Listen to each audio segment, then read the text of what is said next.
देखिए, ये जो टॉपिक है, दो आवेशित चालकों को जोड़ने पर आवेशों का पुनर्वितरण, या इसी को कहा जाता है उभयनिष्ठ विभव।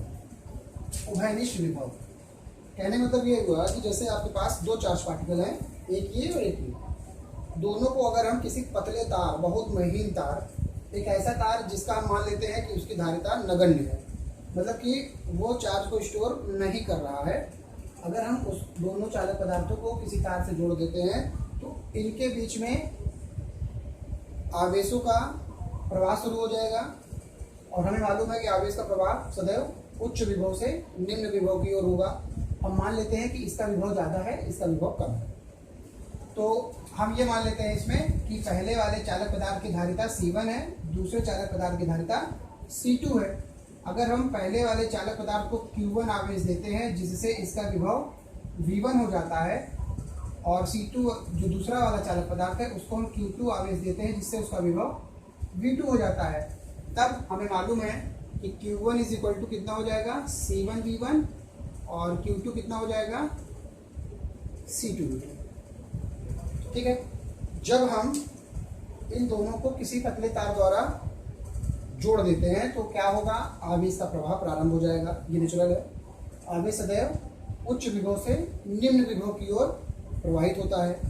ये कब तक प्रवाहित होगा, तब तक जब तक कि दोनों का जो विभव है वो इक्वल नहीं हो जाता। हम मान लेते हैं कि ये किसी एक पर्टिकुलर विभव V पे आवेश का प्रवाह रुक जाता है, मतलब कि ये एक ऐसा विभव है जो इसके और इसके दोनों के लिए कॉमन है।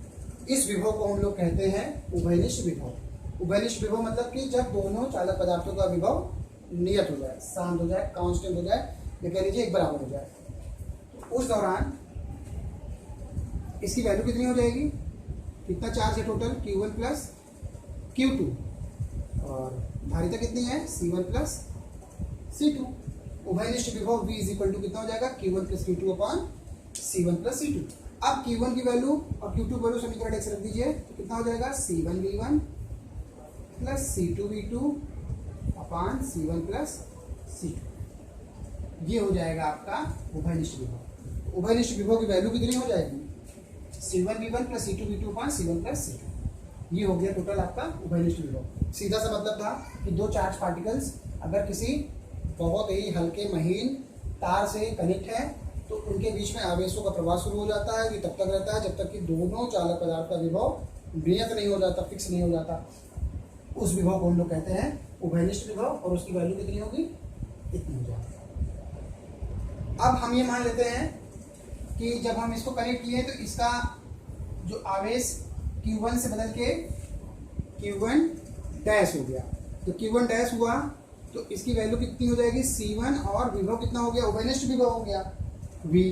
इसी प्रकार से दूसरे वाले चालक पदार्थ का मान लेते हैं आवेश कितना हो गया Q2 डैश। Q2 डैश कितना हो जाएगा C2 V। आपस में दोनों को डिवाइड कर दीजिए, Q1 dash upon Q2 dash. Q1 dash upon Q2 dash की वैल्यू कितनी हो जाएगी C1 V upon C2 V।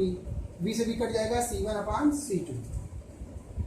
इसका मतलब क्या हुआ कि जब दोनों चालक पदार्थ किसी पतले तार द्वारा कनेक्ट होते हैं तो उनका जो आवेशों का जो अनुपात हो जाता है वो उनकी धारिताओं के अनुपात के बराबर हो जाता है।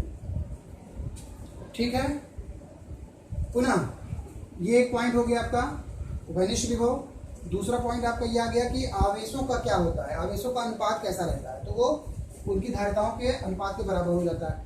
थर्ड पॉइंट इसमें ये है कि आवेश की मात्रा कितनी रह जाती है। जैसे पहले कितना था, मान लीजिए Q1 था, बाद में कितना हो गया Q1 डैश, तो अब इसकी वैल्यू देखिए, Q1 की जगह हम लिख सकते हैं C1 V1।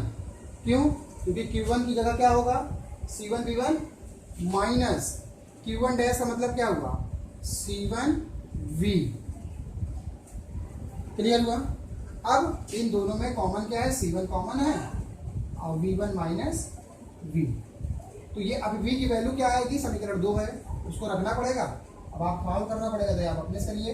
देखिए क्या आता है, V1 माइनस V की जगह रखेंगे C1V1 प्लस C2V2 अपान C1 प्लस C2, या Q1 माइनस Q1 डैश बराबर कितना हो जाएगा, C1 ऐसे रहेगा, C1V1 प्लस V1 C2, तो ये आ जाएगा C1V1 कट जाएगा, C2V1 माइनस C2V2 अपान C1 प्लस C2, या C1 C2 कॉमन हो गया, V1 माइनस V2 अपान C1 प्लस C2।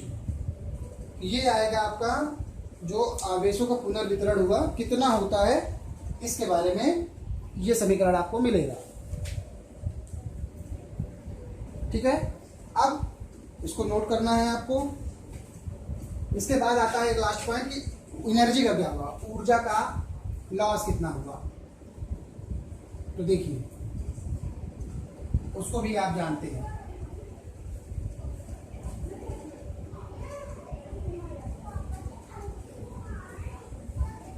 देखिए आपको एनर्जी के बारे में भी पता चला है, क्या होता है, हाफ सी वी स्क्वायर। ये होता है हाफ सी वी स्क्वायर। इसका मतलब अगर आपको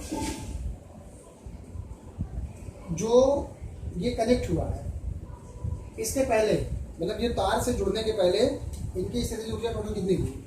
अगर हम टोटल स्थितिज ऊर्जा बात करें तो U इज इक्वल टू हो जाएगा हाफ C1, अगर हम ठीक है V1 square plus half C2 V2 square, समीकरण एक हो गया।